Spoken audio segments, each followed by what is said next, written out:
Hello दोस्तों, आज एक और मेरिट लिस्ट आउट हुई है जो कि बीएसएफ का जो एससीएम का फिजिकल हुआ था उसकी आज मेरिट लिस्ट आउट हुई है। जो कैंडिडेट उस फिजिकल में क्वालिफाई हुए हैं वे शॉर्ट लिस्टेड कर दिए गए हैं, जिसके बारे में आज मैं आपको उस नोटिफिकेशन जो मेरिट लिस्ट का जो आई है उसके अनुसार मैं आपको बताऊंगा।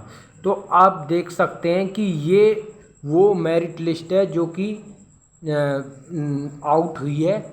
आप देख सकते हैं कि roll number of the candidate short listed for second phase of examination, यानी सेकंड फेज के लिए, यानी कि रिटेन होगा अब उनका, क्योंकि वे फिजिकल क्वालिफाई करके आए हुए कैंडिडेट्स जो शॉर्ट लिस्टेड हुए हैं इस लिस्ट में। तो कॉमन डायरेक्ट रिक्वायरमेंट थी, ये post of assistant sub inspector की थी जिसे स्टेनो कह देते हैं, और हेड कांस्टेबल मिनिस्ट्रियल की थी इसमें, सीएपीएफ में यानी बीएसएफ क्लर्क में, हेड क्लर्क बोल देते हैं एससीएम वाली को, जो 2024 में भर्ती आई थी। तो आप देख सकते हैं ये डेट 1 सितंबर 2025 को आउट हुई है ये मेरिट लिस्ट जो है। और आगे आप पढ़ सकते हैं, इसको देख सकते हैं कि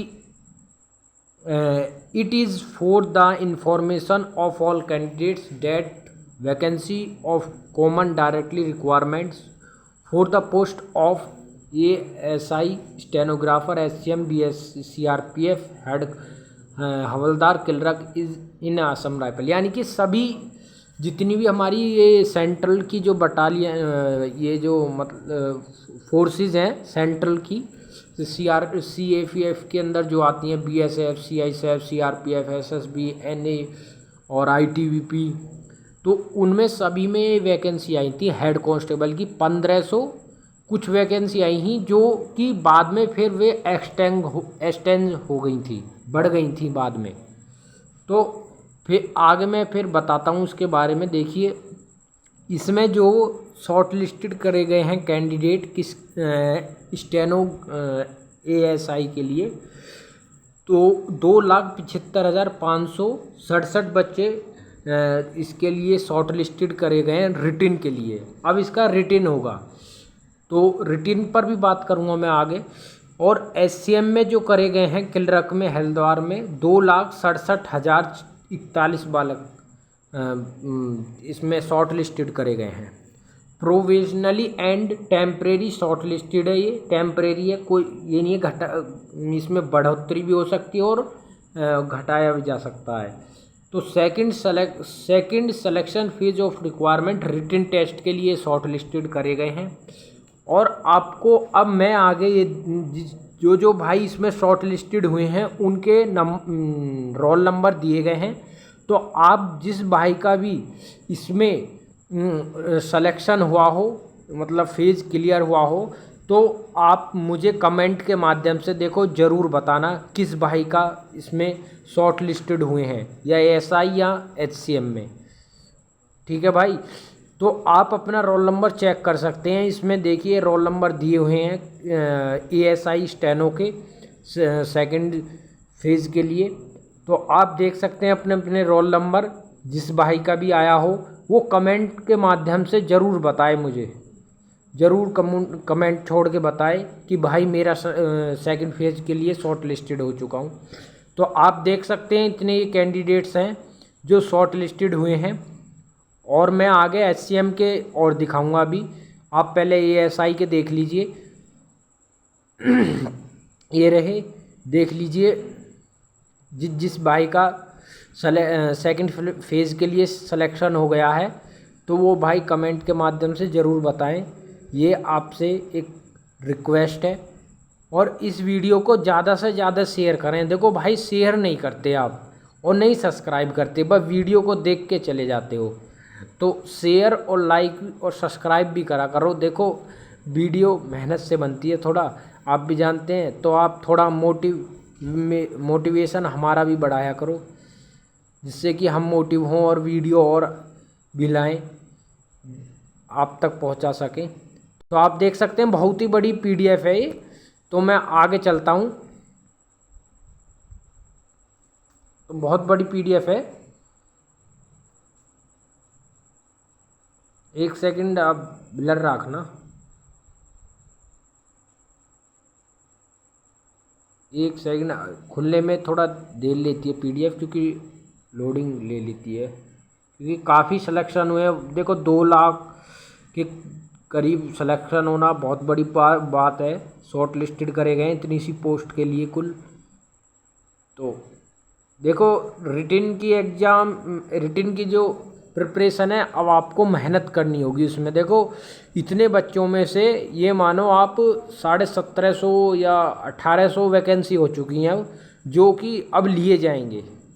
तो ये मानो आप इनका तिहाई लेंगे, 17.5 का ट्रिपल कर देना आप, क्योंकि उसमें से फिर ये डॉक्यूमेंट्स और देखो एससीएम स्टेनो में वो क्या नाम है, टाइपिंग होती है एससीएम में, तो और स्टेनो में वो क्या बोलते हैं, डिक्टेशन होता है एएसआई में, सॉरी, और एससीएम में टाइपिंग होगी, हिंदी और इंग्लिश में दोनों में टाइपिंग होगी।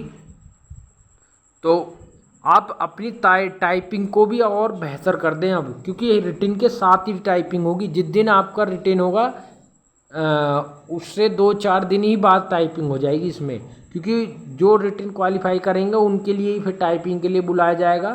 फिर जिस दिन टाइपिंग होगी उस दिन ही आपका डॉक्यूमेंट और मेडिकल हो जाएगा, उसी दिन, एक ही दिन में आपका सब चीज़ करा देंगे वे। तो आप इसलिए मेहनत करके लगे रहें, जिससे कि आपको रिटन में डिस्क्वालीफाई ना होना पड़े। देखो अब बहुत जोर पड़ता है, अगर आप फिजिकल एक पास कर लेते हैं किसी भी एग्ज़ाम का, तो एक अंदर से फील आती है कि मैं आधा सिलेक्शन ले चुका हूँ, बस मैं रिटन की तैयारी करने में और मेहनत कर लूँ। तो आप आगे देख सकते हैं बहुत बड़ी पीडीएफ है। तो मैं एससीएम की ओर दिखा दूँ आपको, अगर मिल जाए तो, अन्यथा मैं इस पीडीएफ को मैं टेलीग्राम पे पिन करूँगा, तो आप वहाँ से उठा सकते हैं इस पीडीएफ को और रीड आउट कर लें अच्छी तरह से, किस भाई का सिलेक्शन हुआ है, किसका रह गया। अगर रह गया है तो कोई नहीं, अगली बार फिर मौका मिलेगा, भाई डीमोटिवेट ना हो। तो इस चीज़ को भी ध्यान रखें। देखो कुछ भाई ऐसे होते हैं कि 1-2 वैकेंसी देख के डीमोटिवेट हो जाते हैं, लेकिन ऐसा नहीं होना चाहिए। हमें प्रयास करते रहना चाहिए। देखो प्रयास ही एक सफलता है जो आपको सफल बनाती है। तो इसलिए आपको प्रयास भी बहुत बड़ी चीज़ है। जो भाई अपनी कंसिस्टेंसी बनाए रखते हैं लंबे समय तक, तो वो एक ना एक दिन अपनी कामयाबी की तरफ मुड़ी जाते हैं वे।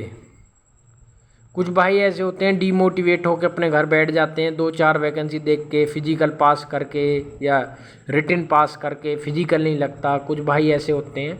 तो आप एससीएम की इसमें देख लेना, वो मिलने ही या तो ऊपर लिखट गई है या फिर नीचे है। तो मैं, क्योंकि काफ़ी लंबी पीडीएफ है ये, 1174 पेज की पीडीएफ है, तो एससीएम वालों की नीचे है पीडीएफ, तो आप देख लेना उसको, ठीक है भाई।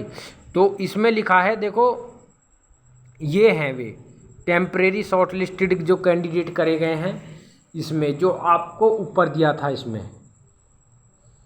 जो कि टेम्परेरी का मतलब ये होता है, मान लो कोई भाई इनमें से आधे जाएंगे आधे नहीं जाएंगे, तो उनको एडवांस कर लिया जाता है। जो कि मान लो अब इन्होंने तेरे शॉर्ट लिस्टेड करे हैं, मान लो कुछ बंदे नहीं किए, तो यहाँ से ठा लिए जाएंगे ये बंदे, ठीक है। तो आपको अब इसके बाद ई एडमिट कार्ड आएगा बीएसएफ की तरफ से, जो कि आप बीएसएफ की वेबसाइट पर विजिट करते रहें, या अपने ईमेल या मैसेजेस आप देखते रहें, ठीक है, चेक करते रहें, डेली नहीं 2-3 दिन में चेक करते रहें आप।